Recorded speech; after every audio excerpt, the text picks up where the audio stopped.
was super fun. And I had one little girl that was just really, very charming, hanging around a lot.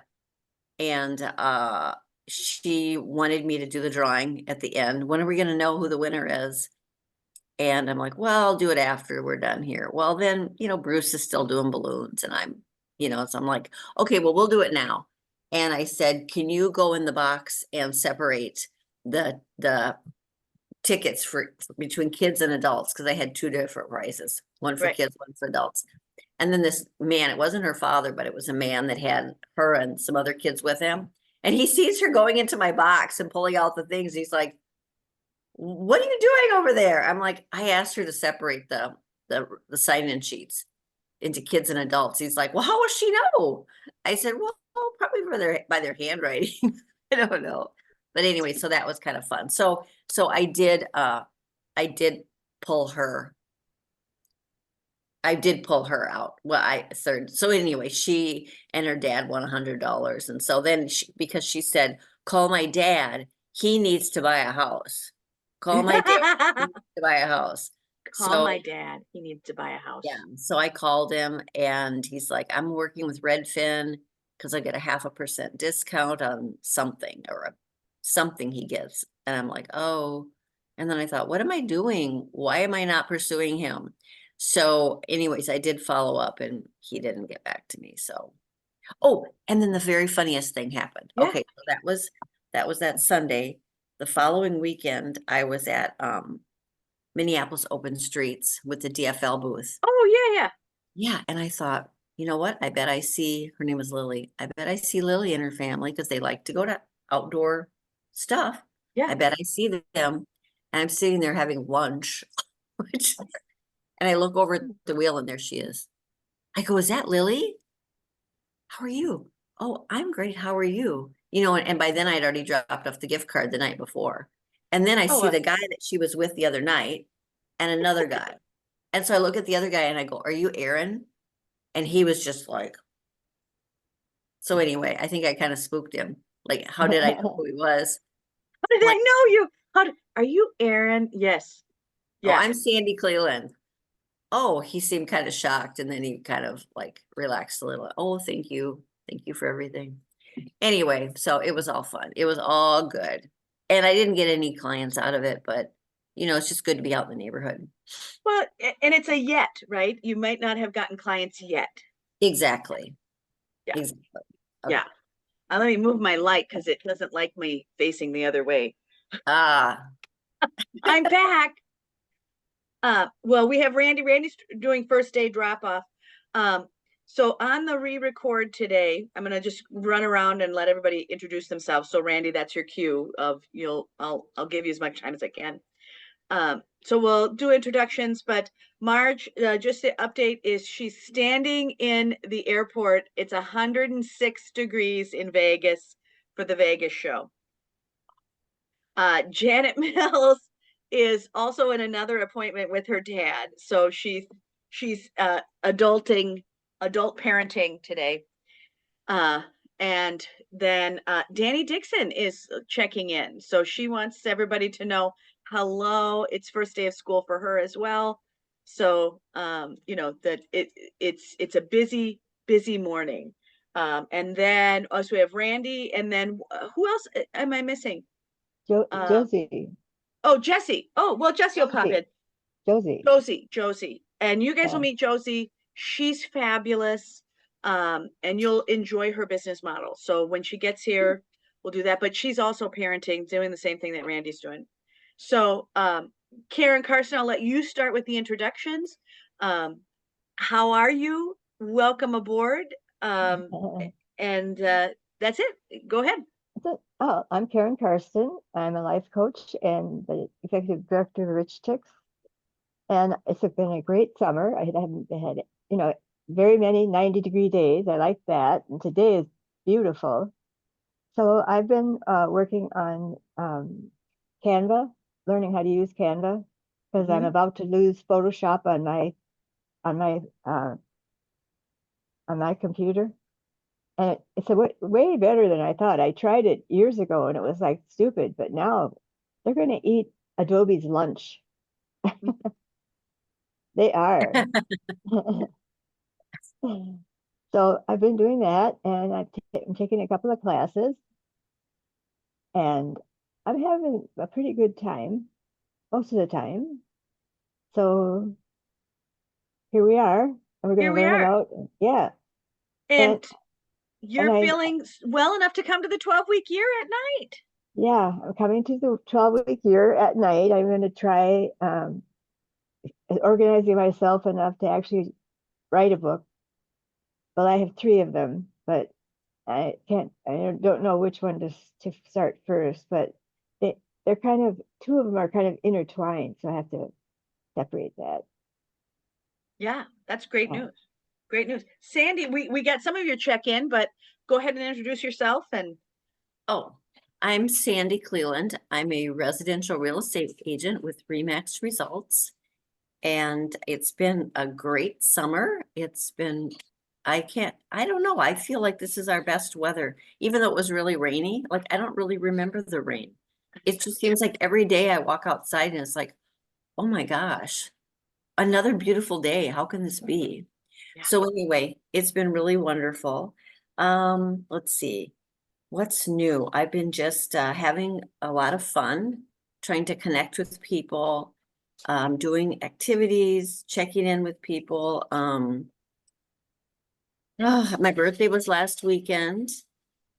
I went to the fair on Thursday, and then Friday we went to the Walker and saw the art exhibit, the Keith Haring art exhibit, and did the sculpture garden and went to a restaurant in Northeast called Hi Hi. Oh yeah, oh yeah, you said, yeah, yep, really fun. Yep, and then yeah, so haven't been that busy with clients, but it'll come.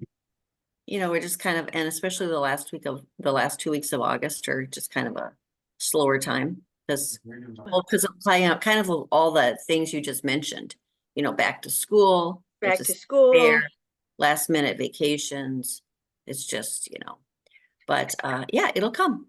I remind everyone that isn't from, it wasn't born in the Midwest, that Minnesota has a very different set of rules for this one 16-week period, which is called summer. Right. Right. That all the other weeks are just normal, but you get to this 16 weeks of summer Mhm. and we pull it in, it's not just the 4 weeks of June and July and August. We've got 2 weeks in May that we're housing and 2 weeks in September. So you have this 16-week period that nobody really wants to do anything.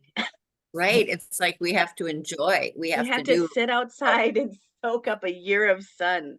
exactly. Yes, like get it in. Yeah. Yeah.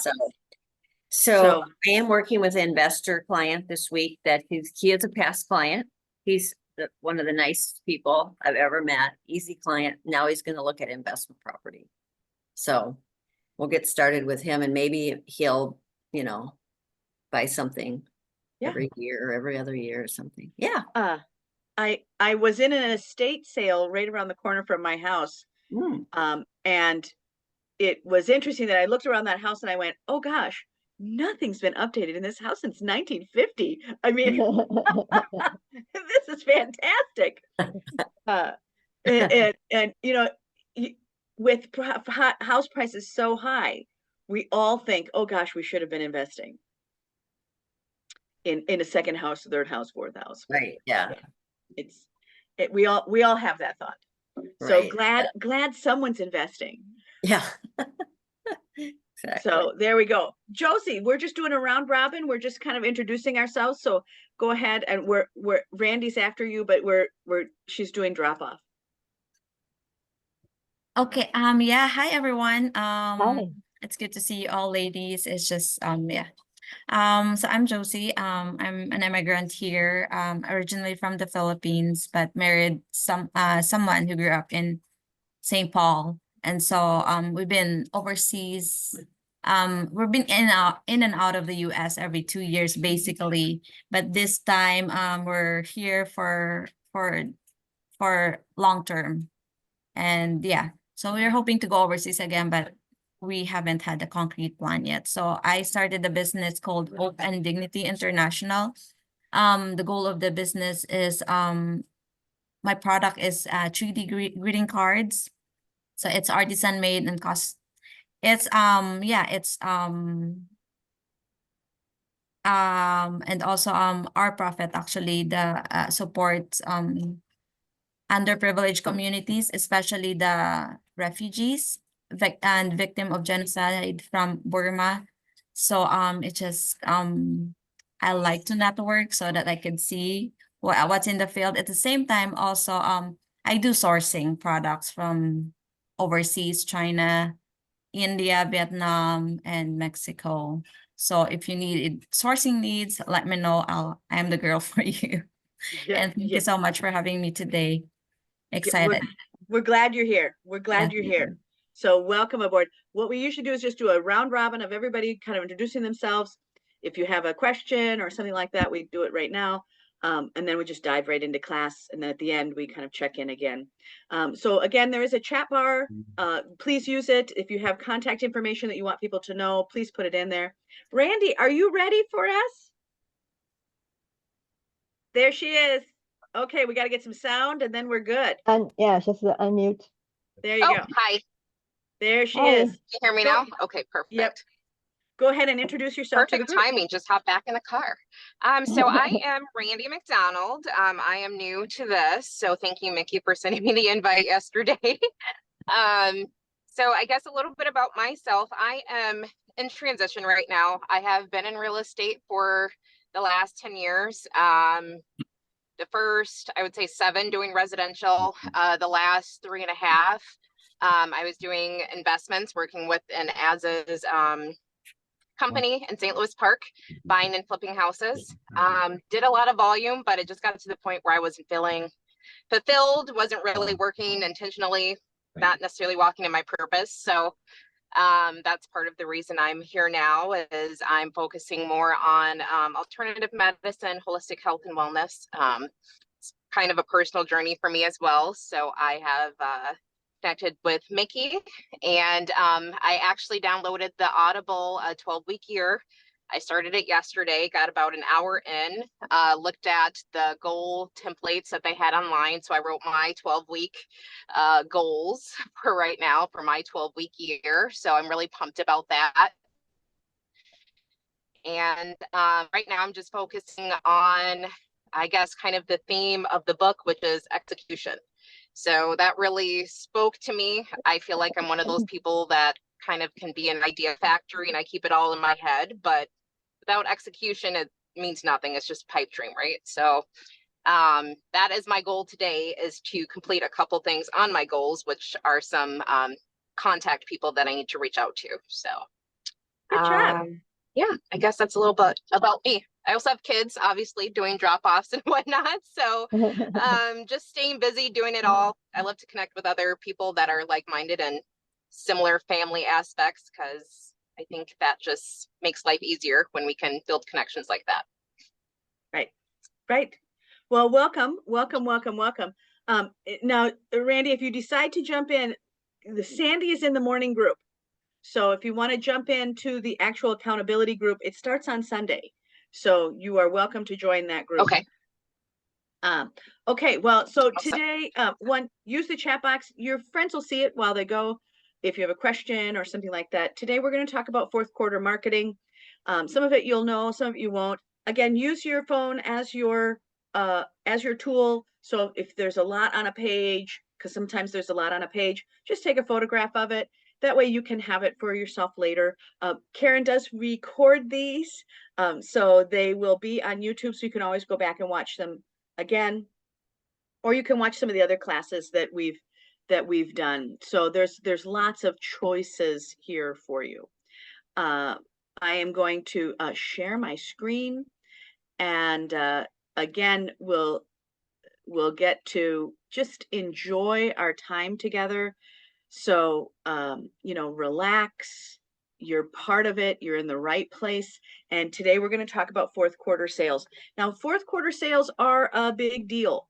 because fourth quarter is what is going to get you to finish out the year strong, but it also is going to give you all the food that you need to start the next year. So we really focus in on how fourth quarter can positively affect you. And so I'll give you some tools to do this. And we also look at fourth quarter as a chance to really look at what wasn't working or what is changing. It is the ability to go, oh, okay, let me clean out my old stock. Let me put a sale on something. Let me get something moving. And I think that we all understand sustainability, but again, you have 90 days in the last part of the year. So it's fourth quarter, it's 90 days. For those of you who have done the 12-week year, that is 84 days. So 90 days again is you're looking to go, how do I really plug in a whole bunch of stuff in that 90-day period? And I will give you in advance, I will give you my fourth quarter secret. Here, the picture that you see me at is an event that we just had where we had a sellout room again. And if you notice that people are bringing, now this is about math. This is a math group that I'm in that's surrounded by something called blockchain. But if you look at that this is at a pizza place, and there's actually Stacy with her 3-year-old, right, at a meeting in the evening. So, right, what is my secret to getting people to even drag their kids to a meeting about math? Right? Who wants that? Well, it's again, it's looking at what you're inviting people to. So think about it as, right, that who's in that room? Who do you want to fill your room with of customers? And it's not just saying, hey, who's my core demographic, but who's in there? And if you notice that everyone that can see me doing this picture is like photobombing me, right? They're happy to be there. So think about your core customers or imaginary core customers and what they are. And I put in cats just for Sandy. But again, I want you to think about the power of adorable. Now, I'm always one who doesn't, I'm going to give you kind of some acronyms, but this is the Mickey Mikeworth model of how to do marketing for most of us. And that is really, we want that adorableness. We want somebody to look at your marketing and go, oh, I love it so much. But we also want them to be developed. We want them to be optimized. And we want that other piece. We want it to be advertising that doesn't feel like you're selling, but it's advertising that's going to be interesting to that consumer and that they're willing to tune into it. If you've ever had a commercial that you loved, that you just thought was the funniest thing, and that you would go find that cartoon, you would find that advertisement on YouTube and watch it again, right? When you volunteer yourself to watch a piece of advertising, it's good advertising. So when you're thinking about what you're doing, this is one that I would probably screenshot, but you'll see a lot more about it in today's conversation. But again, adorable. You're going to hear me talk about adorable a lot. And I do mean, of course, the cuteness of life, but I do mean really there's a whole plan on how to make something adorable. And that's worth the time. So when we are looking at today's agenda, right, I'm going to introduce you to that. We've got a strategy. I'm hoping that you're going to walk away with 10 things on your paper today that you go, oh yeah, okay, that's going to help me. And I hope that you are going to feel good about engaging in your audience. But again, I remind everybody that 90 days goes so dang fast. It's just crazy. So you want to really look at what's the opportunity that you want to take in this 90 days. And that 90 days of fourth quarter, the one that you have this year will probably be different than the one you have next year. Because I haven't talked about marketing budgets in this way before, of really going, hey, here's how I want you to spend your money in the 90 days. or here's how I want you to spend your time in InReach. And InReach is where all of the big money is in fourth quarter. So customers who already know your name, they are not a surprise. And those are the people that you really are focusing in on. The other parts of the year, you're really looking at getting in new customers. And while you do want new customers during this time, it really is the softer side of marketing is going to be in that fourth quarter to people you've met all year long. And we want to kind of engage them. So for those of you who are worried about, I've got to do networking, I got to meet people, whatever, that's all done in the first 3 quarters of the year. So in fourth quarter, what you're looking for in your budgeting is visibility, is not necessarily, you're going to go to a networking event in that fourth quarter because it will give you visibility, not because you're going to make some deals at that. So when you're looking at how are you structuring your time around fourth quarter, you're really looking at it differently than how many new people do I meet? How many new business opportunities do I open? Nobody's looking for a new business opportunity in fourth quarter. Nobody. They want to close it. They want to close something that they've already built. So think about fourth quarter of if you need visibility, if you want to be on a show, if you want something else, those are great. But again, it's a hard time to make a new friend is really what I'm saying. That you have to kind of find a new friend in that marketing piece. So you want to think about, again, those SMART goals. We talk about them a lot, but again, it's just measurable that you want to be able to say, here's what I'm hoping for. For those of you who have had sales last year, we're looking to, right, make more. We're looking to increase those sales, and increase those sales. Fourth quarter is executing on everything that was left undone. When we have the 12-week year accountability group, it's when it's the most full. Because people are going, oh my gosh, I didn't get any of my stuff done this year.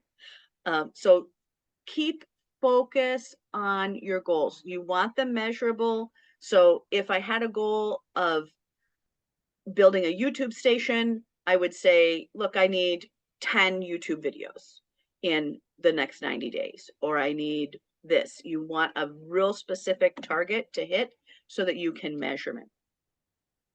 Most businesses are using 30 to 50% of their marketing budget in this tiny time period. So if you are someone who's noticing that, you're noticing that there's, when you open up your Facebook ads, when you open up your Facebook, it used to be the things of all your friends. And now you see that it's 6 to 1, that it's 6 ads compared to 1 of your friends. If you're noticing it on in every place, there's just more, because everyone's saving all of their budget for this time of year. And so you also have the most budget you've had spent. This is also happens to be, when we're recording this, it also happens to be a presidential election year. So there's even more advertising around. So, but most of you want to save your marketing budget, a lion's share of it for the fourth quarter, and you're going to save it for those relationships that you've already met, that you already know, that you're reaching in to get an outcome. And that outcome may be a listing, that outcome may be a confirmation, that outcome might be to book a class, but you want to define that outcome. This is the owners of a store here in town called I Like You. And one of the things that I remind you, all of you as business owners, is that it's fun to have your life.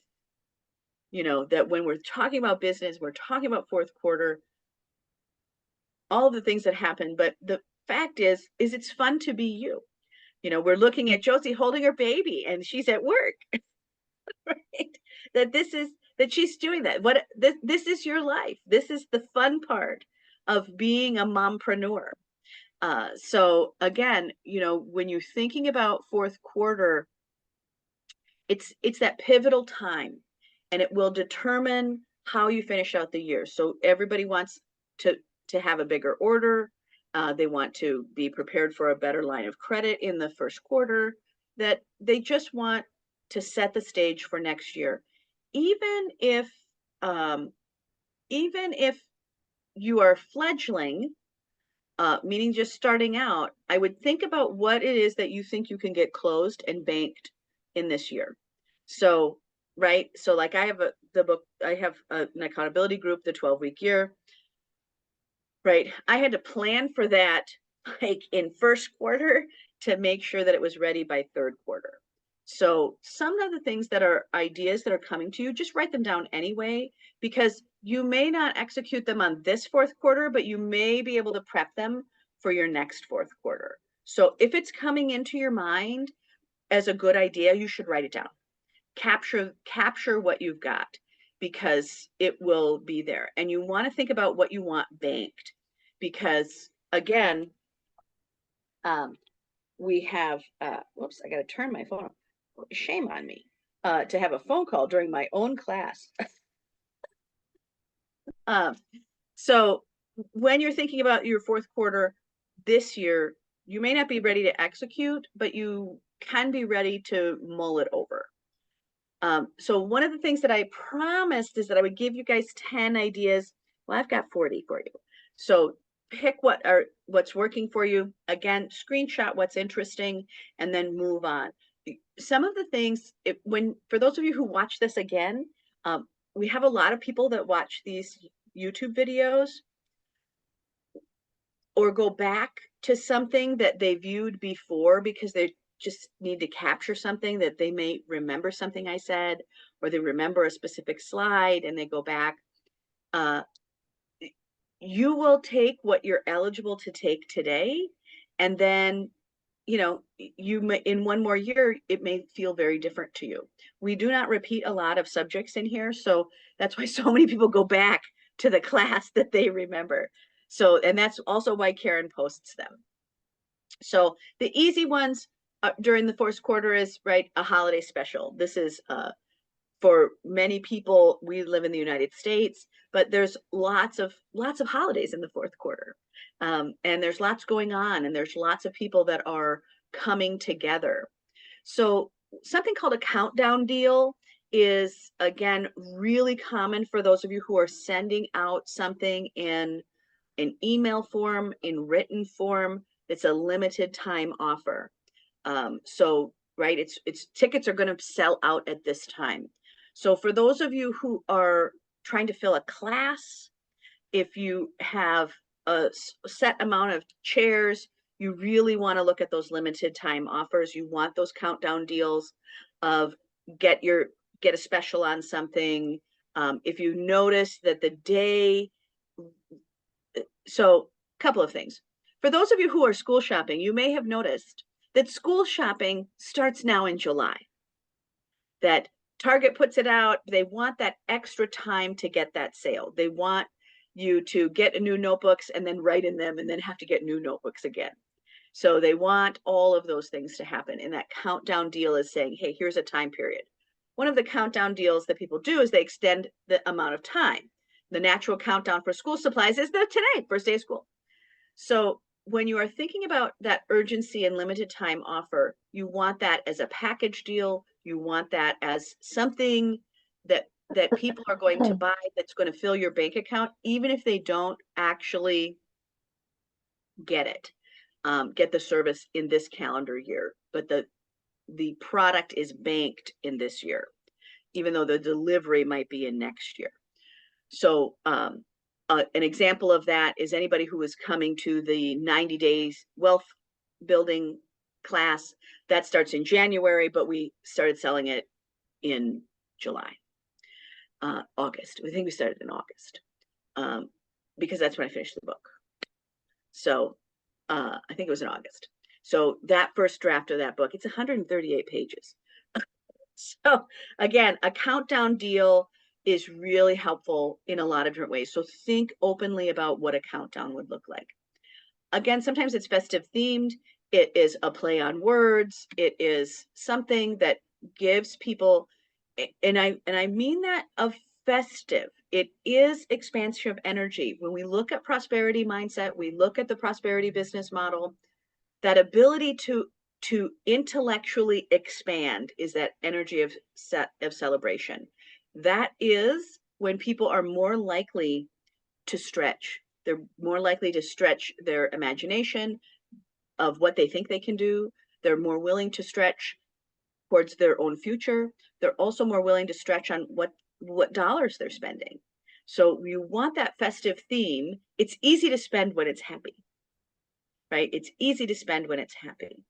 The other number 4 I'd look at is influencers. And influencers, I think, get a bad rap because I would look at who your influencers really are. So it's not always an outside influencer. It is really the influencers in your natural place, in your natural community. So sometimes if you see somebody, I'll use Donna as an example, that as a fictitious Donna, right? That Donna decides that she found something that works and made her flowers grow huge, right? So she's like, oh my gosh, look at my flowers. These are so good. I can't believe it. You guys all have to try this special tea I put on my flowers, right? That person is somebody you know, that they're real, that they're going to talk about it. So when you think about your partners and influencers, you want to think about people that are excited that they have the ability to become a super fan, but people who just really are moved by what it is that you have to talk about, and that they would just talk about it. So for Josie, it's somebody opening that card to go, oh my gosh, I got this thing, and here's what I like about it, right? You want something that somebody can talk about at lunch.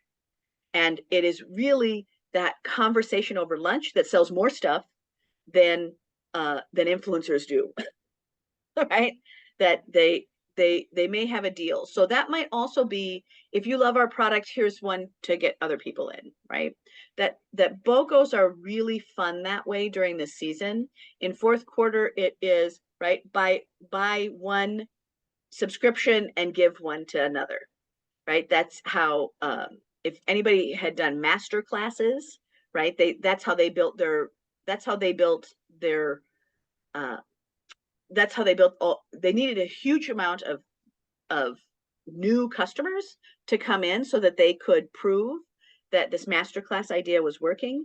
And they needed that to be able to say to the investors, no, we put this offer out here and this many people jumped at it. And so in that BOGO offer, if any of you remember that if you bought a $120 subscription, you could give one to a friend for $120, that you could give one to a friend for free. Instantly, that changed how many new subscribers they had and how many old subscribers resubscribed at a certain time. So when you think about those countdowns, I need you to just open up your ideas. The gift card bonuses and loyalty programs, this is going to become easier and easier for you. That AI is going to make your life really, and so is blockchain, right? Web3, that the way that technology is moving, it's going to become easier and easier to plug and play loyalty. So you're going to see lots of new places put in a loyalty program. So those loyalty program redemptions, we are focusing in on keeping that part of the book clear. So those of you who have loyalty programs, we want people cashing them out in the fourth quarter. We want them to come into the new quarter. We want that off your books, right? Because you still have to claim how many loyalty things are you eligible to have to give. So you want those loyalty programs to be cashed in by fourth quarter. So we invite them to have special deals. So if you've taken 3 classes with us, you get a 4th free. Use that in. If you cash in this many loyalty points, you get this. So that's another way to kind of clear your books off, and not have a bunch of surprise points that people aren't using. And you often will do those with a bundle. You see a lot of package deals. So this is another time of the year that we would put together a package deal. So if you buy this, you get this. Or if you buy this thing from my store, then the other store will give you this. So I would look at packaging with other people. How can you put your products together to make something unique? So if you were having a yoga class, you might partner with, right, a product that can be sold that day. So think about what that would look like. or that you can put together for all of our people that are coming to yoga class. You guys will get a discount on this particular package of products. And that might be a way for you to partner with someone else and get a share of their sales. So what do I mean by that? So let's say Pet Josie has a box of something that's amazing and delightful, and Randy goes, "Oh my gosh, if you I'll take pre-orders for that and I'll split the money with you." Right? Now you don't have to keep the stock. Randy doesn't have to keep the stock. She doesn't have to own it. She doesn't have to make it. She doesn't have to source it. She doesn't have to do anything except go, "Hey, if you sign up for this class," I get all that money, right? Randy gets all that money. "If you sign up for this class, now you can get this gift basket at a reduced rate." And now it's another alternate form of income for her. So it's things like that that are happening in fourth quarter that you'll want to start building in your first 3 quarters. But again, it's very interesting at fourth quarter. So if you can't grab at it this year, you can grab at it another year. Charity campaigns are really popular at year end. They're also inundated everywhere. So charity campaigns, a lot of times people are using them in this fourth quarter because people are feeling festive, right? That the generosity of humanity amps up tremendously during this time. And what is interesting about the Midwest is that if there's no snow, Christmas gets later and later and later. So they start bringing it earlier and earlier and earlier. So when you have holidays, as soon as there is snow on the ground, people start playing holiday music, right? Everywhere.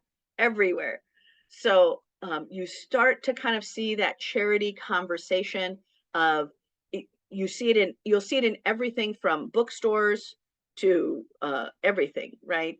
That oh, 5 cents goes to so and so, or do this deal and we will give so much to, orphan lumberjacks in Washington, right? They'll find something. And everybody's like, "Oh yeah, that's a great idea." So, you can think about what a charity campaign will look like. And those are often more successful in fourth quarter just because a lot of people are in a festive mood and they are feeling generous. So if you're going to put a charity campaign together, do it early, get it ready, get it prepped, and figure out what is the benefit to that customer. Remember, we're asking their sales to actually give. And that concept, even if it's small, is very open and amenable in that part of the year. Email marketing. If you are thinking about email marketing, I remind people that one email doesn't really work, that you want, that's why now email is called a campaign. That you want more than one thing that's connected. So when we start looking at an email campaign, it's that we're not looking at a one-off of here's the email I'm sending out in July. It is, how does July also connect with June and August? So you would have done a summer campaign, or you would have done a fall campaign to go, these are the things that we're really reminding people.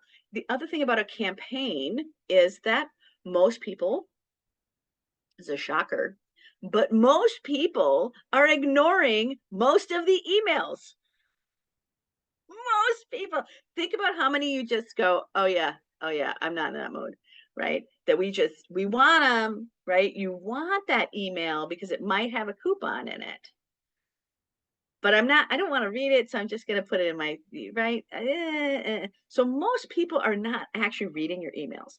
But when you have a campaign that says, hey, we're building off of what happened last time, right? We often see people, if you give them an incentive, they'll go back and find your old email. So if you say to them, I just did this strategy the other day, that I sent out in the campaign, I said, let's have a middle one that makes them go back and look for the old one because they can stack that deal now.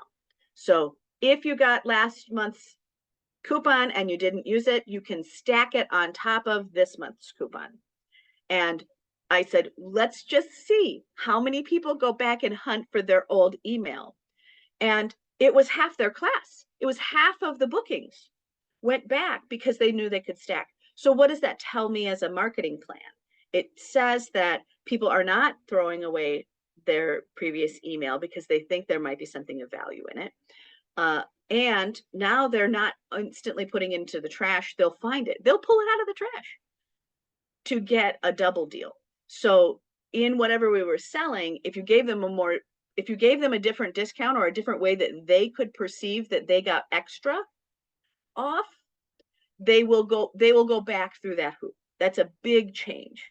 And so when you're thinking about emails, don't think about them as one-off, think about them as a campaign. How does this one match this one versus this one?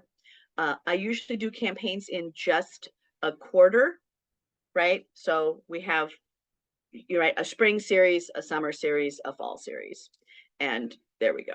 So the winter series, now we're in fourth quarter. So think about what your campaigns are going to look like and what they want them to have and how you want them to kind of come together. The other thing is, again, that early booking discounts, if you have customers, if you have other things that you want to know that you have money on the books for the next year, you'll want to open up those classes and catalogs. So what that means is that even if you don't have a place to have that class, get it on your schedule as those are the classes that I'm going to commit to, because these are the classes I know I need to have income from. Fourth quarter is the time for you to schedule the following year's income. So if you need $1,000 a month from teaching something specific, or you need $1,000 a month that you can count on, you have to build that. And you can pre-sell that for the following year. So even if you just need to have one something each month, so if what you need is bunny yoga, you don't have to worry about how to get the bunnies yet. You just have to schedule it, and now you have 9 months to figure out how to get bunnies, right? That's all you have to get. How do I rent a bunny? So, and those giant bunnies, right? Everybody wants that giant white rabbit. They make appearances, right? That people actually just make appearances to have a giant bunny come show up at their meetings and so forth. So think about what that looks like. Even if you don't know all the details, pick the details that you know you can have available in each of the 4 quarters and start doing that. Again, 90 days is an incredible amount of time, but it is also something you have to pay attention to every single day of the 90 days. When we make a 1-year goal, it's easy to let it slip.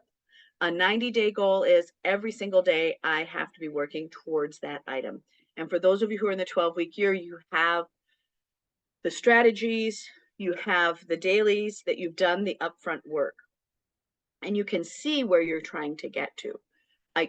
When you think of fourth quarter, you think about that you can see a finish line. If you didn't put a finish line together, you're just out for a walk, right? You're just walking around. You're just kind of moving. It's just aimless.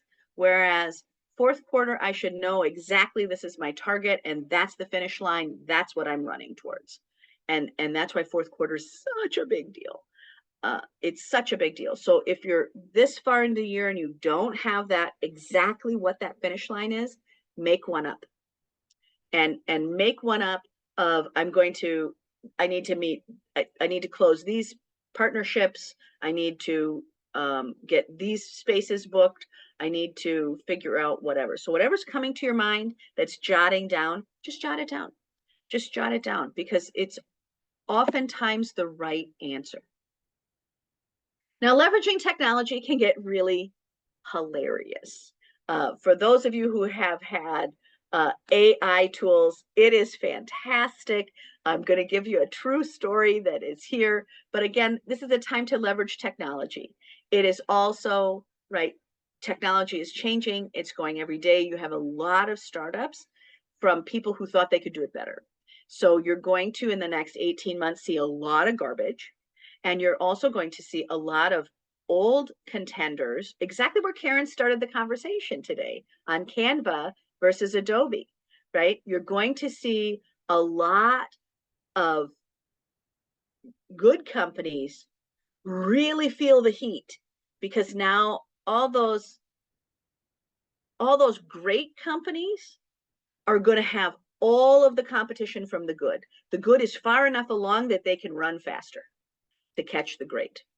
And that's the change that's happening in technology. So you're going to see someone like Adobe, who is the king of all things, right? Really have to put in some effort to outrun Canva. So you're going to see technology leverage in a lot of ways. So a lot of things that were kind of a-okay are really going to get much bigger. What that also means is they're going to come in with a lot more glitches because robot technology, it's not as, it makes mistakes. It makes mistakes. It reads it in a different way. One of the things about learning how to play with these algorithms that can teach themselves is they teach themselves sometimes things a little wonky. If you've ever tried to have some art done by AI and you've got a fifth hand and 4 eyeballs and whatever, it's my favorite. I love how weird AI is. So this is one. Hi, I'm a robot that makes jokes about mermaid bras. Do you want to hear one? Now, this was not planned, but this, for whatever reason, AI decided that it just wanted to start telling jokes.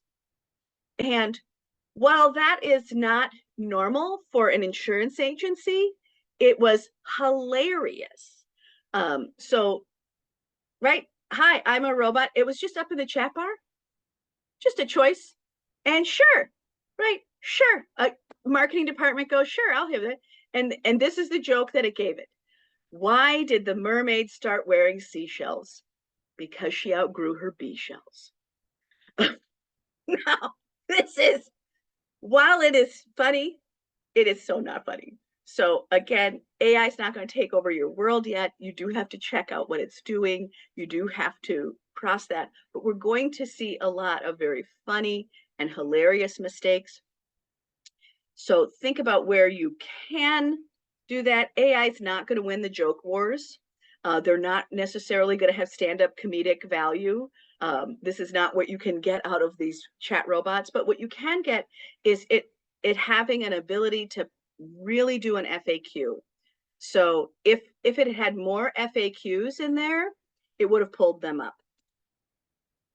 So when you are looking at technology, one of the things that I really remind people about is focus on your FAQs, your frequently asked questions, FAQ. For those of you who have a brick and mortar, your chat bot is actually the people that work there. So make sure you're programming them. So what should they be saying? What should they be, how should they be asking things, right?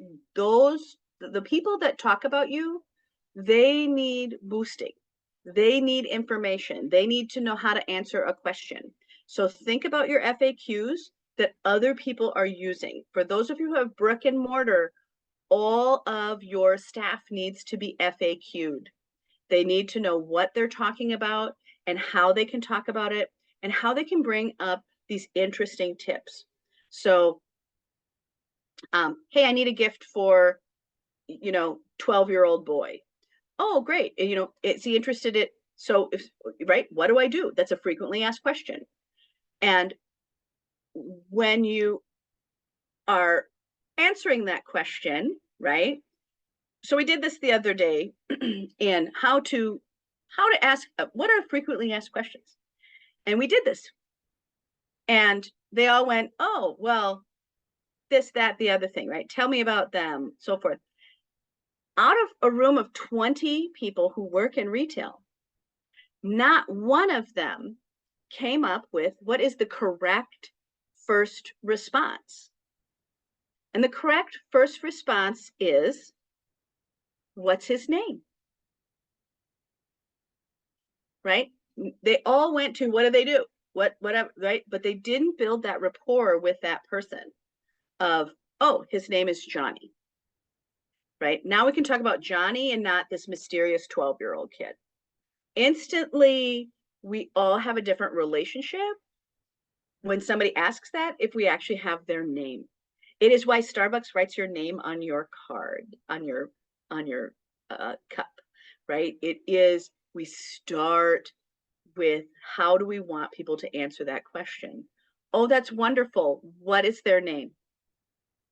And then we start talking about them as a person that's almost there, right? We can almost visualize, oh, it's Johnny. What's fun about Johnny, right? What does Johnny like to do? And then you start to learn the relationship, and then you get to know the things.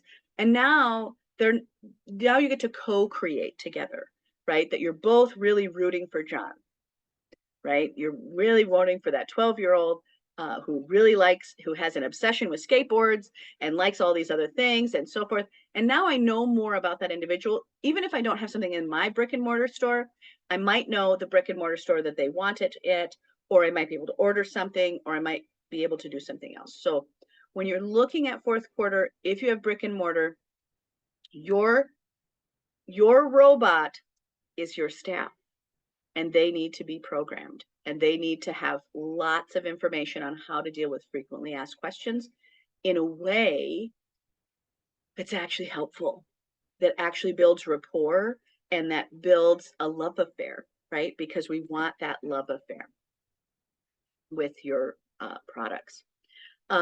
For those of you who have brick and mortar, this is also about optimizing inventory. That fourth quarter is a lot of times when people their gift budget suddenly exploded.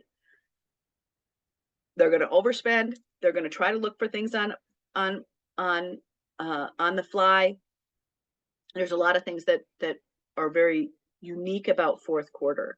So when you're thinking about optimizing inventory, it's really looking at what has to get out of here. So if you bought it in this calendar year, I don't want to carry it to the next year. Right? So we've got to move that inventory out, O-U-T, out. So whatever it takes to do that is great. One of the things we are not seeing this year, but we have seen it in years before, was shipping time had changed, right? We had lots and lots and lots of delays on shipping on things that we had ordered. And if you are ordering in September, you'll know what's going to come and what's not going to come. But if you think that you have to reorder again by November, it'll never be here.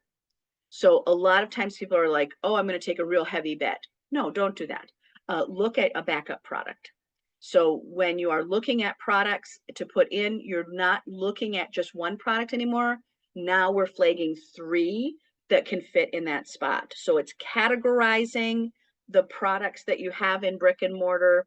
And then it's really looking at, if not this, then what's the substitution, right? So if I don't have a brandy snifter, then I'm going to move to a wine glass. If I don't have a wine glass, I'm going to move to a beer stein, right? So I want glassware. That's my category. We have to have that. But what can it look like? What are my other choices? What are the overnights?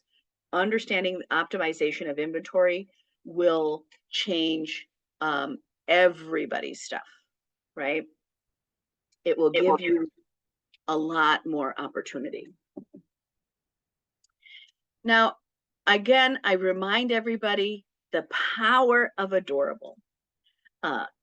It is both things. You want something that gives you a reason to look at what you've created.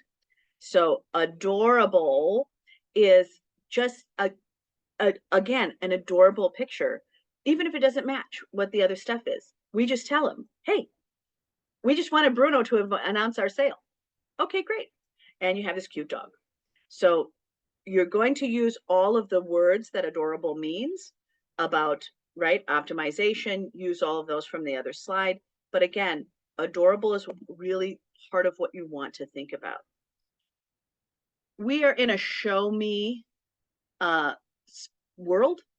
So when you are thinking about what you're investing in and why so many marketing budgets are expensive in fourth quarter, it's because we have to show people something. We have to have photography, we have to have video, we have to have TikTok, we have to have those items that are intriguing. We don't need everyone to be necessarily doing something that's popping off or crazy. You don't have to change your brand identity. You want to lean into your brand identity to be a lot more creative. So going back to Sandy taking the wheel, right? That she has a wheel that everybody spins. And did she care that kids spun it? No, because they're coming over to the booth with their parents. And that was, right, when we look at creative marketing, every kid goes, oh, there's a wheel, right? So we will all be excited to go see that wheel. And it doesn't matter if kids are attracted to it, because kids often come with their parents. And right, how do we be creative in that wheel? Well, she put 2 sets of questions there. And then she was flexible in how they played.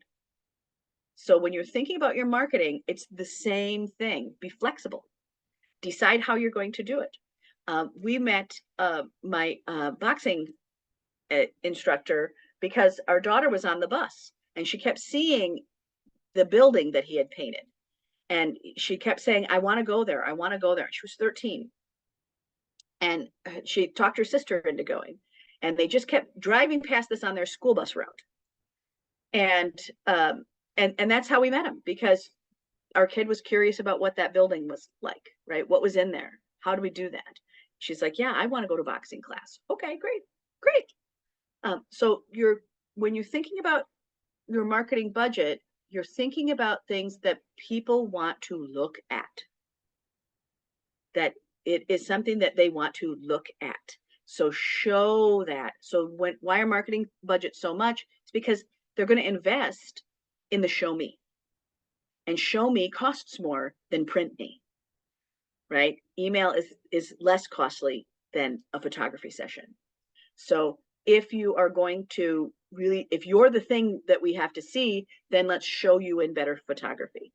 Let's show you in photos that are your brand, right? So if you're looking at a Mickey Mikeworth brand, many of you see my mug somewhere, right? I'm at every business meeting, I'm at every whatever, right? Then when you see me, I am very rarely, right, not somewhere. So if you're looking at fourth quarter, it's like, hey, what have we been doing all year, right? And I measure it for myself in hugs. So who am I hugging this year, right? So it's fun to be that way. So think about your creative and show more of what you're doing. What is it that you're doing? If you're offering a class, show pictures of the class. Show the things that have already been achievements this year. Show your testimonials. Make the video. So one of the reasons it is so expensive is that people are showing more, and things that show, they cost more. They cost more. If you have rewards that you have given out, you want people to use them. So if you have given gift certificates, if you have rewards cards, if you have loyalty programs, you want those off your books. So you want those to be moved on. If you're trying to build cash flow for the following year, early in the season, you also want to let them buy those rewards at a lower price. So a lot of times if you are at a hotel chain or something like that, they'll have a sale in the first quarter that says, hey, if you buy this many points, we'll give you actually more points, right? That they want that in the first quarter because they want that cash flow.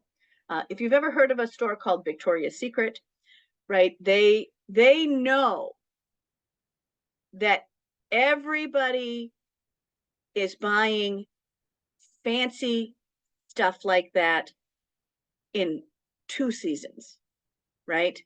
Valentine's Day, which is first quarter for them, but the second is holidays.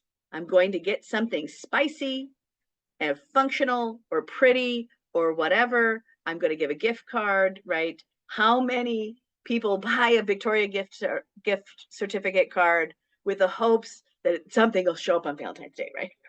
That something will show up, Santa nice, right? That there is that fun. Well, so what did Victoria's Secret do? They knew they were selling a huge amount of gift cards at the holiday season. Now, how do they not carry those into their books all year? Well, they put a January sale on. So they went, okay, here's the holiday season. This person has a brand new item. Let's put our largest sale, get rid of all of our inventory right in that second week of January. And we will have everybody cash in, we'll clear out our sales. And then the floor is available for all of the new next big deal, which is February, which is all of the Valentine's stuff. So they come in with an extra cash sale. So understanding the rewards that your clients are using and how they're using them and when they're using them is also part of why we plan that third, fourth, and first quarter. And you plan them well. So again, what's the takeaway that I really want you to have today is really understanding your own adorable. You need to think about what makes your brand adorable. And that means that I'm attached to it. I like looking at it. It's easy on the eyes, that I want to be part of that. And sometimes adorable is the qualities within your brand. Sometimes it is the quality of the product that they're receiving. Sometimes it is that they have kind of a soulmate relationship to your product or item, right? So like the perfect house might be something like I feel that that's going to give my children a better life, right?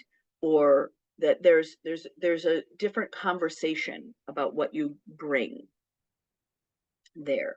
So think about what is your adorable, and what is it that people go, oh gosh, right? And adorable is like I want to crush you in my arms. I want to hold you tight. I want whatever that is. And so think about that as, is that the knowledge that you have? Is that you have the right thing at the right time? Is that you're partnering with people? I would think about what your adorable is. And that's two parts, right? That's what you give, but it's also what they receive. What is adorable to those people, right? Adorable is that I feel seen. Adorable is whatever. So it's not just saying what makes me adorable.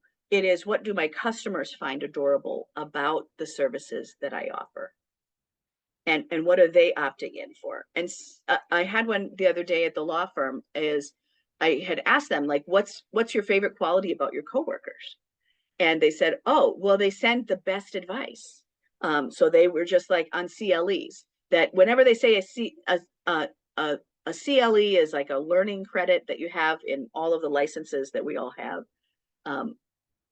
And anyway, so you have to have so much continuing education on that. And she just loved it that people would always be so thoughtful to go, here's an interesting CLE. And then they all took different classes, and then they brought the knowledge back together. She thought that was really adorable. It was just a way that they could feel unified, that it's just one thing that they're looking at, right? Here's an interesting CLE. I thought you'd like it. And then they bring that knowledge back for everyone. They do a little lunch and learn. So it doesn't always have to be costly to be adorable, but you want to think about your adorable all of the year. And then you want to cash in on it in that fourth quarter. When we look at style, I would think about that a lot like tone. Some languages are word-based, but some are tonal. So if you've ever had anybody who speaks Vietnamese, would be an example, but there are many tonal languages.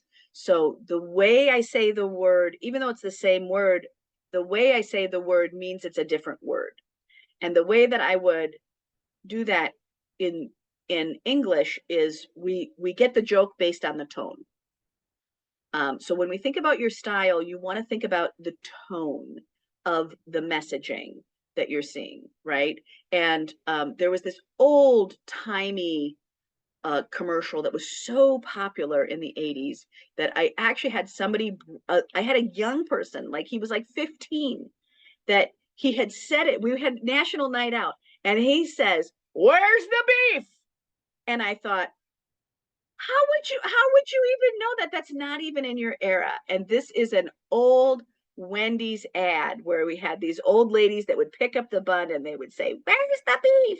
Right? It wasn't the statement, right? It wasn't the words, "Where's the beef?" It was the tone, it was the inflection, it was what we really got out of that we were kind of shaming in a funny way, right? Of like, there's no actual meat on these patties that you guys are buying here. We actually have meat. So when you think about the style about what you are doing, I want you to really think about it as tone. And right, that meme of like, we can say something, the words mean something different by the way we say them. So I want you to really think about that, really investing in your light, in that meme of light. If you're giving information, how is it lighthearted? How is it exciting to come to get to? How can I use those words that highlight your style that are going to talk about it in that tone of excitement? Oh my gosh, it's so exciting, right? One of the things that I love about Sandy's swirly thing is the tone is always the same. No one's coming to spin the wheel angry. They're all anticipatory. They're excited to see where it lands. It's playful, but it's playful that leads to, right, a style, that there's a tone to that, which is, we're all going to be in good energy. There's a possibility for you to win something, and you get to talk about something that's important, right? And it's a lead magnet. So it's a complex piece, but it's just a wheel, right? It's just a wheel. But if you go back to the same place next year without the wheel, there'll be questions, right? There'll be questions. And so you want to think about the tone that you can always deliver on your brand. If you are excited about the things that you are doing, it's easy for someone else to be excited with you. If you are feeling not sure or in transition, then other people are going to feel not sure and in transition. So you want to think about that tone, and that tone is, there's a space for you here, right? That tone is, I would like to help you get to your outcome a lot of times. So right, here's just an example of tone. We can be humorous and adorable, but right, we have this adorable baby with, with every onesie purchase, we'll register you to win $50 gift card for a different kind of gas. Right now, we can all just laugh that we love gassy babies. They're so cute. And they're so happy, and they all smile after it's been passed, right? So we love that kind of piece. So be open to how it can be different, right? And in this one, right, your sister won't even toss you the look when you give her the not ugly sweater, right? We all go, "Oh yeah, that sweater isn't ugly," right? That it is marketing that invites people to smile, that invites them to celebrate, that has that energy that we all kind of laugh at. So think about how you can be funny, but not necessarily telling a joke about seashell bras, right? That these are, you can tell these are real humor, right? That wasn't written by a machine. That was like, oh yeah, that's my life. So sometimes using more urban language, using shortcuts, using things that are the known entities of pop culture, right? The ugly sweater has never been more popular. I mean, when the ugly sweater suddenly is available at Target, it's a phenomenon, right? So it's going to be uncool to have an ugly sweater real soon. But the ugly sweater was something that people worked on as a homemade project for a long time. And so young people are over the ugly sweater thing. They're on to something new. but some people still like the ugly sweater. I still like the ugly sweater, but think about your marketing. Fourth quarter is also the time that I invite people to really look at the shifts. How are things shifting in your market? And this is where I would do a free write on this, right? That everything makes your market very different. So it might be, right, what are the market shifts that are here? There may be pricing, there may be availability, it may be, you know, that there are obstacles that are unique at this time. If anybody remembers, one of my mentors, I have a mentor for another project that I'm working on, and it's a subscription model. And this gentleman, who's my mentor, did subscription models during COVID. And he did a subscription model on toilet paper. And right, like there was never a better time for that company to be bringing in a bamboo product into the marketplace that could get delivered to your door. He's like, we sold it out like crazy, but when you could buy regular toilet paper again, they had a large attrition rate. So that if I could just buy it at the store, then I won't do it. You know, if I can buy it at Cub or whatever. And some people stayed, but they had people that just bought because the market had shifted. And so they're going to shift with it. So I have people really look at your fourth quarter as a time to go, well, what has shifted this year? And for everyone, for every business, no matter who you are, the number one market shift for you has been 8% inflation for 4 years in a row. So if you've noticed, now things aren't just 10% higher, they're 40% higher, right? So if I've had that market come up, many things that you bought are 40% higher now. So looking at price points, if you've been into, so if you've actually been to the dollar store, it's not the dollar store anymore, it's the $1.25 store, right? It's the $1.25 store. And you can hear it, $1.25. I was in there the other day and the machine just says it over and over, $1.25, $1.25, $1.25. And they have to put everyone in at the same time. So if I have 10 of something, it is $1.25, 10 times, $1.25, $1.25. And I thought, this is making me crazy just in the store. Like, imagine if I had to work there 8 hours a day, $1.25, $1.25. It's just hilarious. So many of the things that are in people's lives are adding up now in every quarter. We saw it in our grocery bill. We saw it in car buying. We saw it in house buying. We saw it in clothing. We see it in paper. For those of you who haven't been to Michael's lately, the items that you bought for $9.99 are now $19.99. So just to buy paper has changed. So there are lots and lots of things when you think about market shift. This is the time to really look at how is inflation impacting me? And how is, another market shift is that nobody wants to go out to the store to buy anything, right? So if it's not, I will go out to shop still if it's a creative gift. But if I just need some toilet paper and some spaghetti sauce and some stuff to pack in my kids' lunches, I don't need to go out. I'll just drive through and pick it up, right? So we see Target having now in its stores, we see Target now sometimes picking up 40% of its sales are actually just getting picked up, that they themselves are having their own staff do them.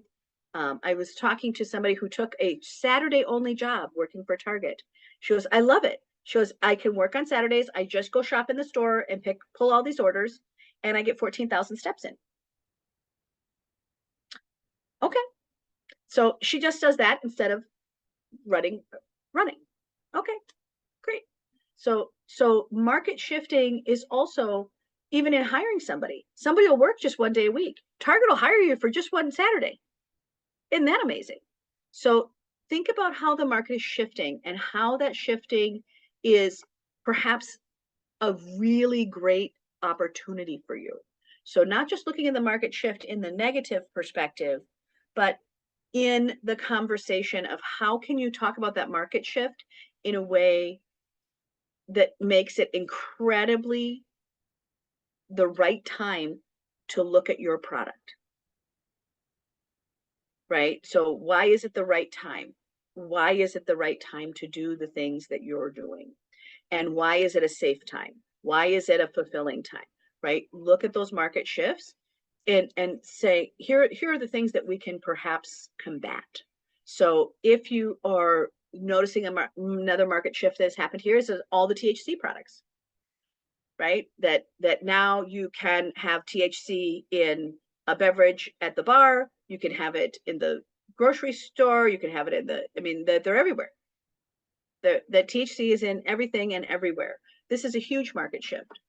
And how can I try that and not worry, right? You have a lot of people that are opting into those products, and they're opting into them at a low dose.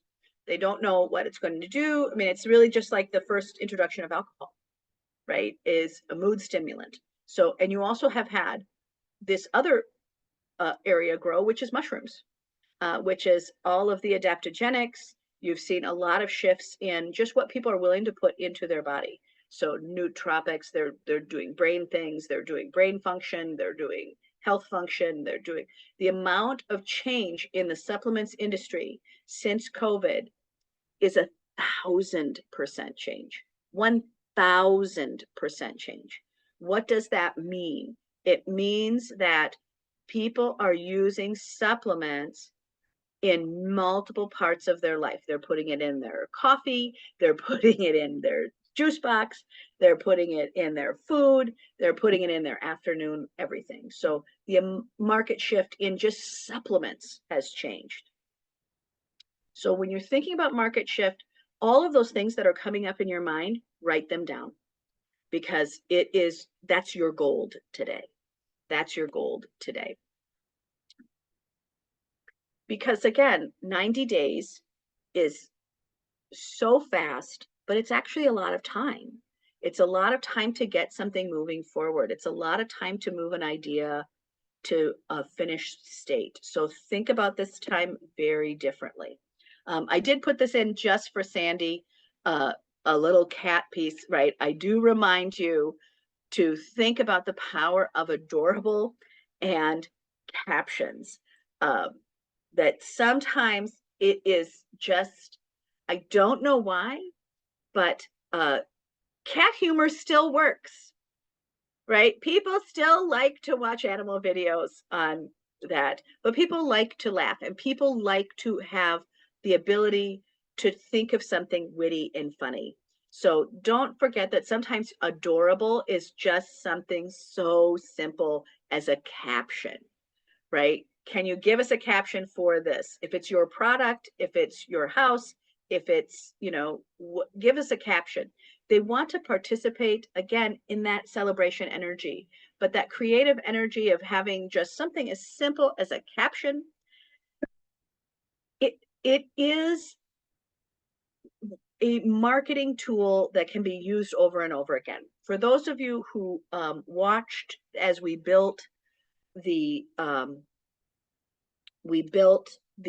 conversation around these 2 guinea pigs on Instagram, and we had them professionally photographed, and that was this doctor's, pet guinea pigs.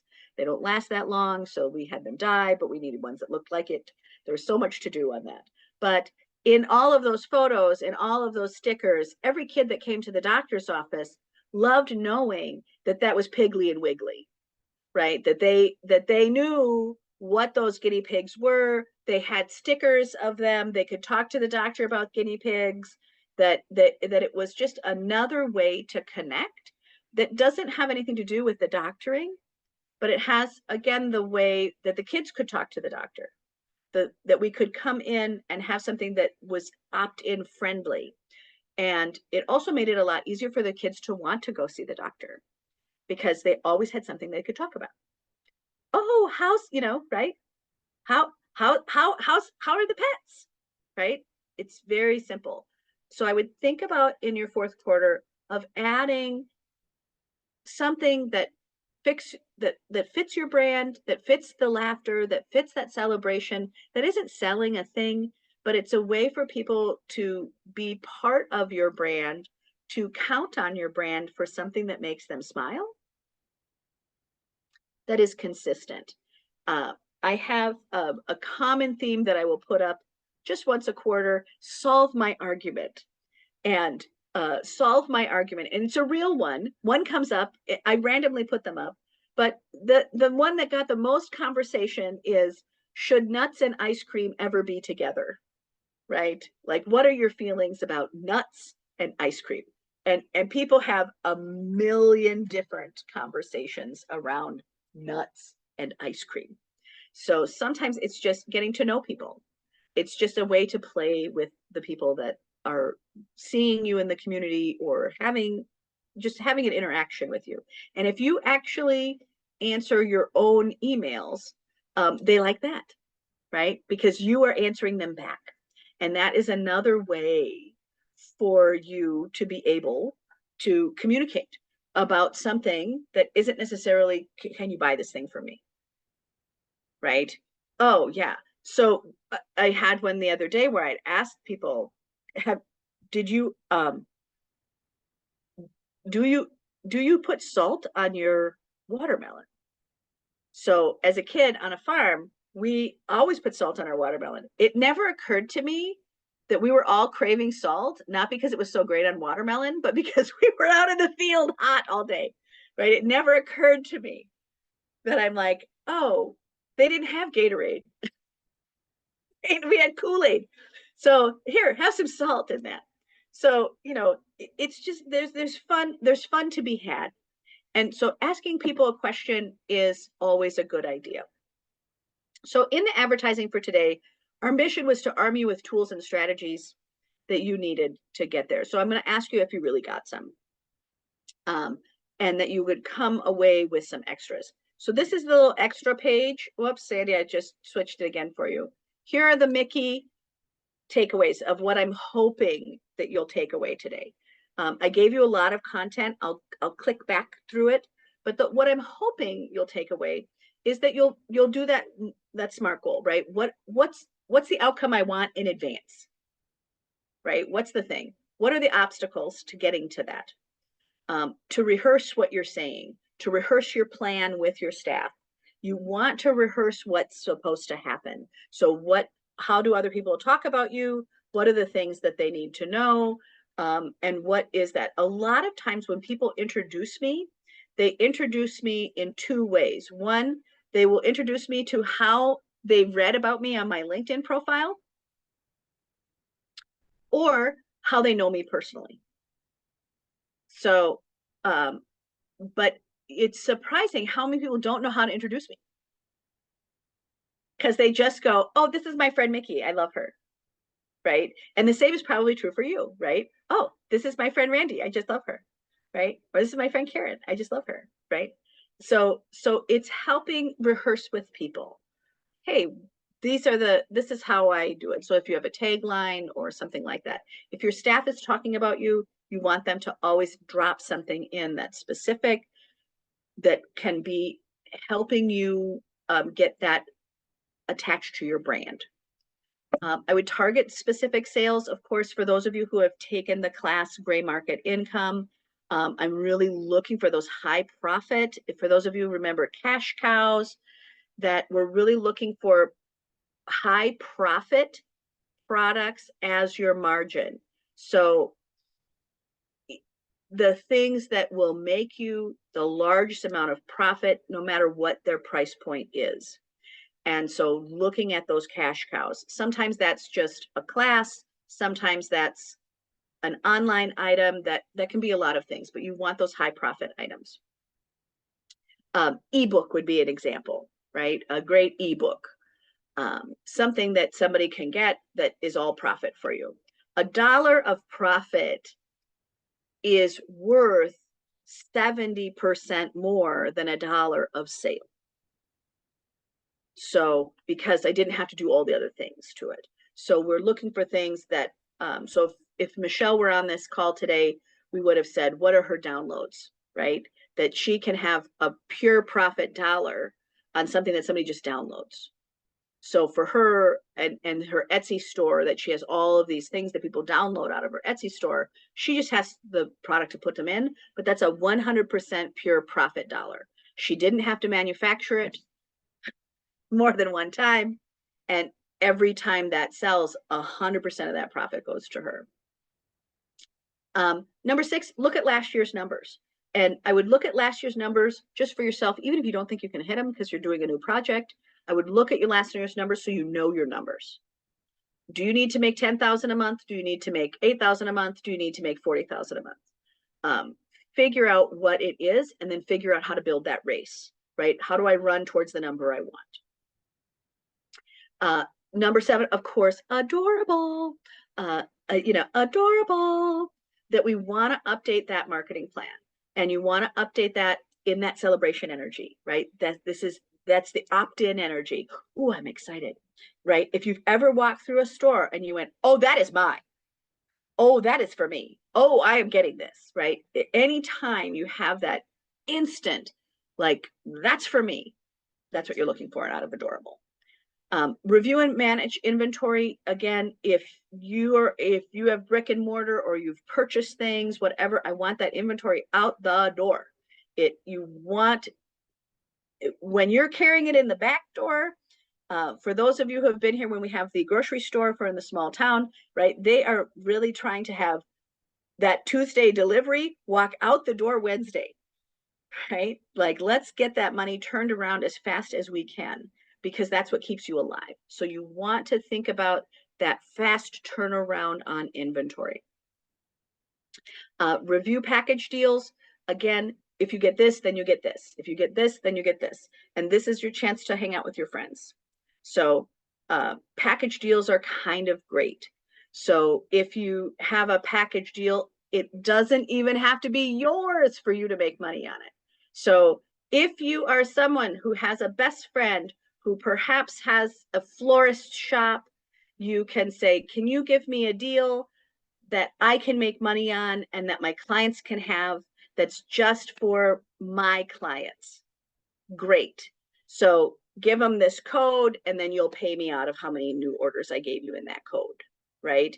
So you can have alternate streams of income that are something for your existing clients that you don't even have to build. So look at those package deals. Is there a place for them to get their wreaths? Is there a place for them to get flowers? Is there a place for something that's during the holiday? Do they need snow blowing services? Do they need whatever it is?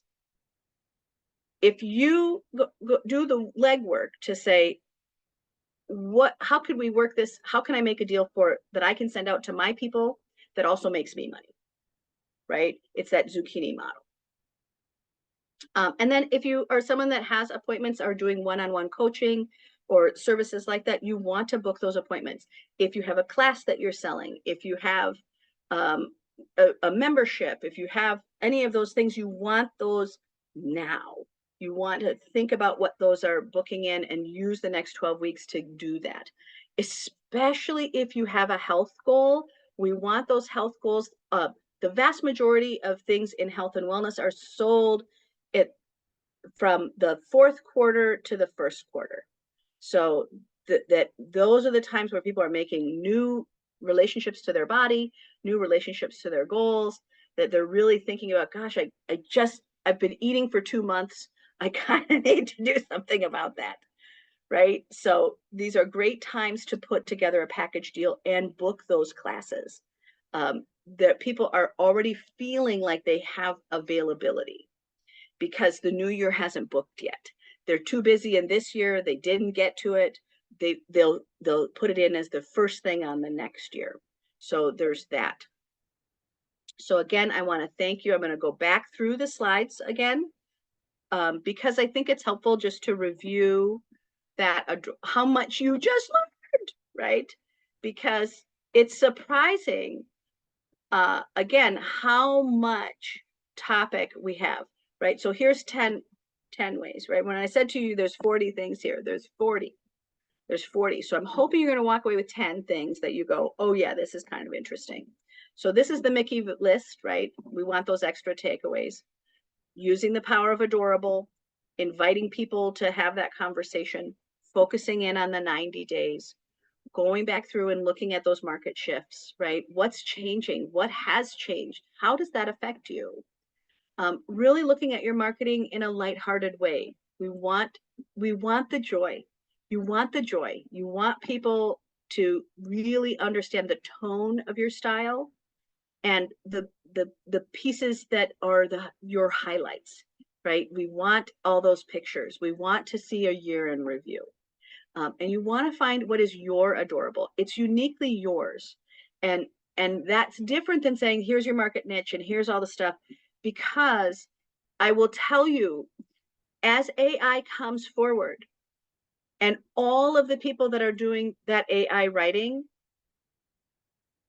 it will become, in 1 year's time, when we are here again next year, it will be the sniff test of that's not good enough anymore.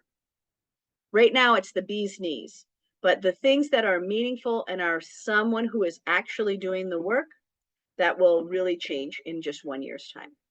If you have rewards programs, we are looking to have those off your books. That's the accounting conversation for you. You will see this whole thing of reward system change dramatically, and you'll see it do it poorly and well. Fourth quarter, again, you want to come in with photographs. You want to come in with things to show people. If every event that you've been at all year, you want a picture from it. You want to be able to use that photography to show what you've done. So if I were going to do a highlight reel of every house I sold this year, I would do a highlight reel. Boom, boom, boom, boom, boom, boom, boom. Show me that living room 10 times over, right? Show me that class 10 times over. Show me that happy face. Show me the whatever, right? Show me what has been happening, because I want to be a part of your year too. Adorable, right? Adorable. It doesn't even have to be in this doesn't even have to be your dog. But it can be anything. It just has to be adorable. You want to think about inventory management. What's coming in the back door has to go out to the front door. It's just got to move, and you've got to think about if you have to reorder it. Inventory management, if you are partnering with someone, again, right? Sandy did it with the pies. How do I find a real pie maker? Right? How do I get a real pie with a real pie maker? And how do I use my marketing budget differently? So it's inventory is a big deal. FAQs, pro tip, right? Whether you're doing it in brick and mortar, whoever is talking about you and your business, you have to help them know what to say and what to say and why to say, and it has to be interesting. Because if you've ever gone into a store, we all hate, welcome in. Can I help you find anything? Well, only if you really want the help. A lot of times, most people are going into a store because they're trying to zone out, not because they're trying to come in. So giving them a tip of a different way to approach you might be a great FAQ. It might be another way to do it. Again, AI is going to rebel. AI is going to come up with things on its own. So, you know, technology is something you want to bring in. I am a fan of AI. I love what it does, but it isn't a complete project. It is never all the way done. So you want to think about AI as the best prompt ever, but it will, to a good writer, it won't pass the sniff test. And so that part, we have to kind of go, again, 90 days goes fast. Here's the other kind of 10 we started with, right? Of what are the different types of sales that you can have in fourth quarter? Bonuses to a gift card, loyalty programs, package deals. Those deals don't even have to be in your field. If you take this, then you can have this. Or Sarah's selling this and Julie's selling this. If you get them together, you get the Sandy special, or you get the Donna kickback, right? Email marketing, again, using it as that series. that's the secret tip right there of if you can get a marketing campaign that rolls from one to the other and has a deal that can stack, they'll go back and start looking at them. You've got to change it up. Those marketing pieces have to be different. They have to be fun, and they have to be something that's interesting to you. We just did one the other day of fun fact from my childhood. So fun fact from my childhood. And then because most of their customers are also their age, they loved hearing about the 70s, 80s, and 90s. Because their life was quite spectacular. So again, don't just think about fourth quarter as holiday promotions. Countdown deals, again, urgency. Urgency does close deals. So limited time offers. So if you are thinking that you want to have a subscription service, this is the time to launch it. If you buy 5 classes, you get something. So if you sign up for 4 of our classes, you get this 5th thing free, but the free thing they get right away. So that might be a Q&A with you. That might be something that's real specific about you can come to this speaker series, but it's all connected. So if I were going to do that on THC, I would have said, here are the 4 yoga classes that we have.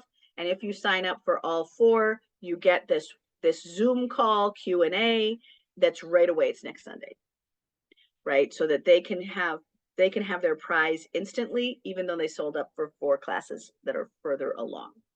So think about all of those pieces. Fourth quarter is a big deal. This is the one I always remind people about.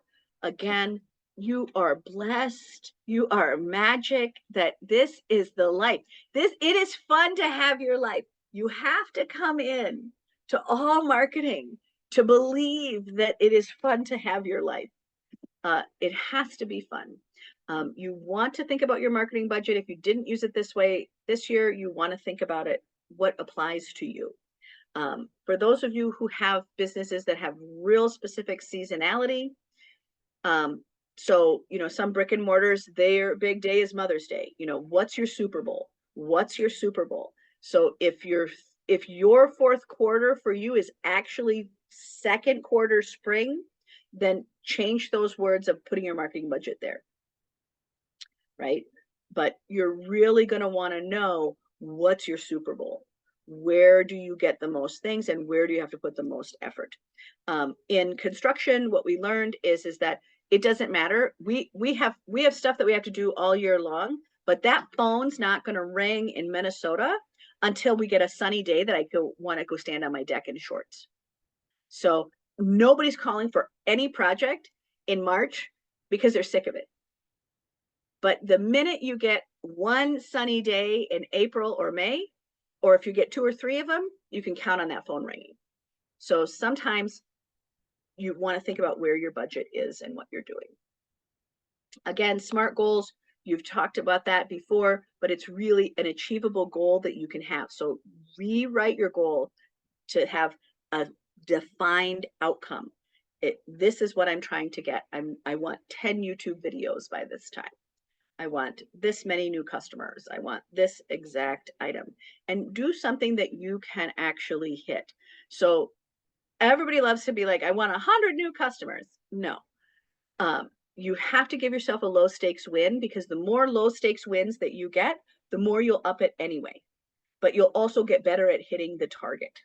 So hit a target you can hit. I just need to secure this. And if I secure this, I'm going to get the credit. I'm going to take the credit. I'm going to smile about the credit, and then I'm going to move forward. So think about goals that you can really do. This is not the time to do visibility. This is the time to do visibility. This is not the time to network.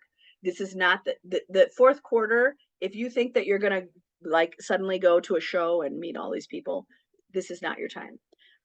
You want to focus that in the other 3 quarters of the year, and focus that year end out as execution, right? We are here to hit this number, to focus in on our goals, and just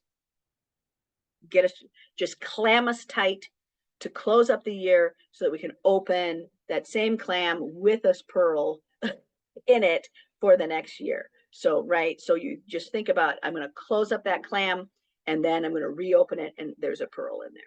So that's the joy of fourth quarter. I'm going to tie everything up nice and tight, close it up, surprise, surprise, because when I open it in first quarter, I want that pearl of money in the bank. But again, it's that easy. So think about that. The 10 things, what I want you to walk away with is a list of 10 things that you know you can implement in the next 90 days. So again, I'm going to do adorable. Here is that adorable. I can't stress adorable enough because it's easy to follow, but it is really that beginning and the end, right? Analysis and then evaluation, right? That I'm going to go, here's what I think will work, and here's how I'm going to evaluate it. And that in that 90-day piece is really powerful, because if you're wrong, you can change it in the first quarter. If you're wrong, you can change it in the middle of the quarter. If you're wrong, you can change it. And that, I think, is the optimization of that concept. So again, power of adorable, right? That's my super big secret. Be excited, be you. That's who people want to do business with. Okay, I'm going to stop my share and ask you what your takeaway is. And, you know, Josie, I'll start with you.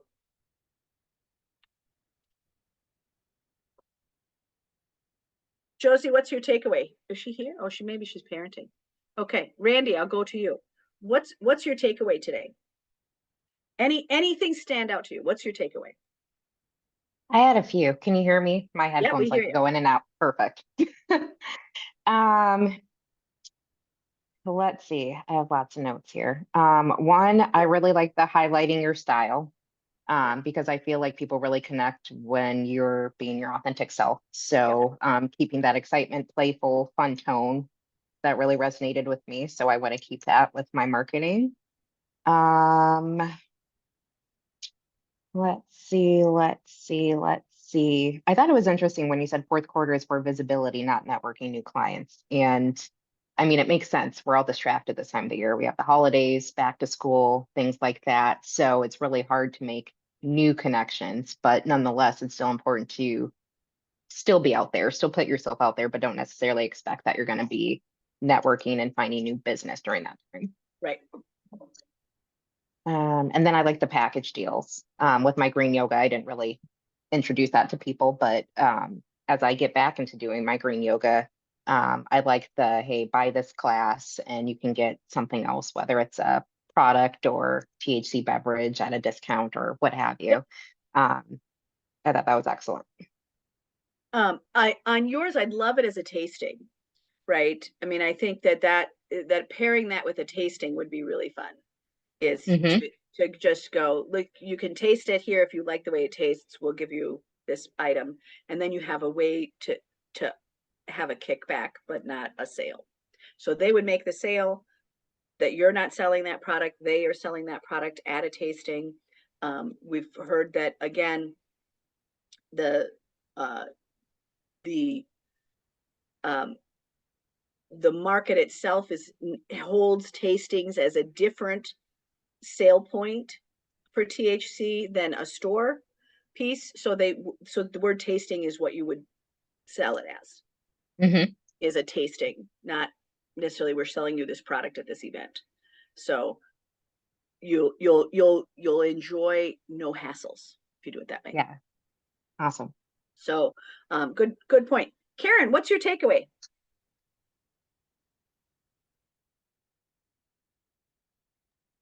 I just loved adorable. You love adorable.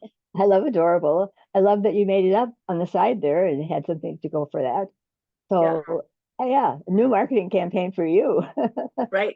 Adorable marketing right there. Adorable marketing. And I think humor is sometimes it's hard.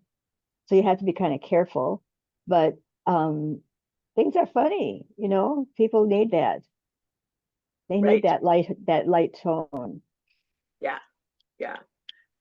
For those of you who don't know, when I have to deliver things to Karen's house, I knock on the door and I tell her it's A1 delivery, And then I come in the door and I go, and A is for adorable. Right. So adorable. Yes. So she gets adorable differently than you guys get. Sandy, what's your takeaway? Sorry. Well, I just thought it was a great class. So I loved adorable. So I'm definitely going to use my cat more in my Yes. marketing. And then I did a I did a Facebook post of me with that that Okay. cup. Yeah. Do you want to buy or sell a house? Yeah. And it's actually I think that's my cover for my Facebook page. But anyway, Marge Weir messaged me. She says, you got to put that on a postcard. Oh And I'm yeah. yeah, and because I'm very excited. I look like I'm just like so excited. Yeah. Yeah. So anyway, so I like the excitement, the joy, the humor, showing our personality. So, and then also like the email. So I do a weekly, e-newsletter. And so I love the idea that, I would have one newsletter reference the last one. That's Yeah. why I have to go back and look at it, see what they do. Let's see, I love the holiday theme stuff. Mhm. And charity campaigns. So I do have a lot of, and then talking about fourth quarter and like you spend a lot of money fourth quarter. And I don't know if that's right for my business or not, but I do spend a lot of money fourth quarter. Oh Pie yeah. Giveaway, Santa Day. I buy my calendar magnets. Yep. I do a huge holiday mailing to everybody on my list. So I do spend a lot of money and I don't know if that's the best time, but Well, but that's when everybody's marketing budget is going. I Yeah. mean, it's just yeah. So Oh, all of that is marketing, right? The email campaigns, the magnets, the all of that stuff. That's a large in reach, right? You're right, reaching into people that already know you. right. And Yeah. that's where I would focus. Keep coming. Okay. Well, and then my office, we're partnering or helping this charity called Good in the Hood. Mhm. And they do a big a shoe drive in October. It's called Shoe Away Hunger. And Mm. so my whole office is going to do this. Every one of our offices will have a box, and it's an opportunity for us to reach out to our clients, our neighbors, our family, collect these shoes, and they want new shoes or shoes in very good condition. Yeah. And you know what they do? So they sell the shoes to the people that need them for like $2, Right. $4. And then they take the money from the shoe sales and buy food for their food banks. I mean, this Good in the Hood, they are so well run. Yeah. And I helped out at one of their food banks last week, just putting the stuff out on tables. Mhm. So that's something that I'll be able to promote in my newsletter and to my neighbors and stuff like that. So, and then the 10 YouTube videos, of course, I am working on that. I don't know why. There's the 12-week year. Exactly. Yeah. So anyway, and I got buyer class coming up, bridal fair. Yeah. So those are some of the things, but yeah, I loved all of this. Well, thank you. The going back to the Good in the Hood is when you're doing things like that and you do a lot of charity work is photographing yourself at that, right? Is I'm really doing this. You can come to or inviting them to something like that. We always need people at the food shelf. I mean, I unloaded milk trucks for a decade Mhm. for the city. Because people need it. They need it. And with 40% inflation, Mhm. those food shelves are really strapped. And so is just everyday budgets. So I like the model. I like that it's also clear, right? Yeah. That's one of the things that if you're clear, I don't care. Mhm. I don't care because I do want those people to have a $2 pair of shoes. Mhm. And I do want them to have food. And this is a way that we can come into the marketplace with something that's useful, that's at their price range, but it's the stacking that makes it good. So when we talked about the deal stacking, that's what Mhm. they're doing. They're saying, look, we can bring in this piece of benefit and this piece of benefit. And this piece of benefit of you, the consumer, picking out something in joy, right? I'm going to pick out the cutest shoes Mhm. ever, right? Because we are so Mhm. excited to pick out a gift for a little person. So my guess is there's a lot of little Mhm. people shoes. And I'm excited to put that in the bin. I'm proud of what I'm putting in the bin, right? I can get it on clearance on the bin, right? And I like that now Mhm. layers on top of another need. And so when we see that stacking piece, and then if you Mm. pack a third thing on it, now we have kind of the holy grail. And so when you have 3 offers that stack on top of each other, we really see the multiplicity of that offer. So if you've ever noticed when you are signing up for something and you've just bought something, then it'll give you another deal, right? Oh, do you want this add-on? Right? Or if you filled your cart and now you're checking out at TJ Maxx and you have to go through let's put this another $35 in your cart Mm. line, Yeah. right? Right? That they took all the little things that people might pick up because they're bored and they're standing there. Just put them in that line. They can shop for them on their way to get through, right? But a third stack on there can also be, right? We're gathering these shoes, right? This is what they do. And this is the third thing that kind of comes to that. So that might be doing a shoe drive and a toy drive at the same time, Mm. right? Yeah. So it may be Sure. going, here's how we can just put that third layer in. So, and yes, so we're doing the shoe drive, and if you happen to have Toys for Tots at that time, we'll start taking them early, Okay. Mhm. right? Because now I can kind of double down, Mhm. right? Yeah. Okay, Josie, are you back with us or not? Maybe. Okay. I think she's driving. I'm here. Oh, there she is. Okay, good. Driving. Yeah. Josie, what's your takeaway today? Did you learn anything? Yes, of course. The most important is getting ready for the fourth quarter, and really, because I actually hold inventories. So I think doing like campaigns for like images Mm-hmm. and ads actually really it's like a light bulb for me that I need to do that ASAP. Yeah. Josie has a product of cards that pop up. So I will,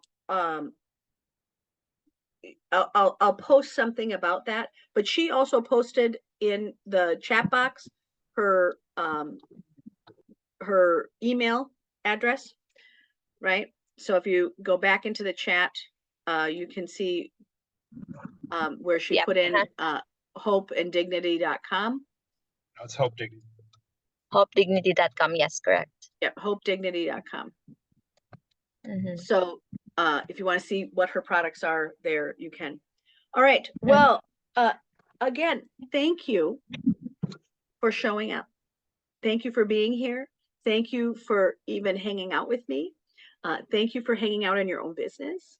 Thank you for taking the time to invest in your own dreams and the things that you want to make in the world, because it's important. It's important. So that's it. Any words of advice as we go? Josie, I'm going to start with you. Any words of advice for us to leave with today? Maybe do business with a purpose. Do business with a purpose. Great. Randy, what any words of advice for us to take away today? Only because I just started the 12-week year, and they talked about how businesses always have a push for end of the year. I would say keep the same energy and momentum all year long.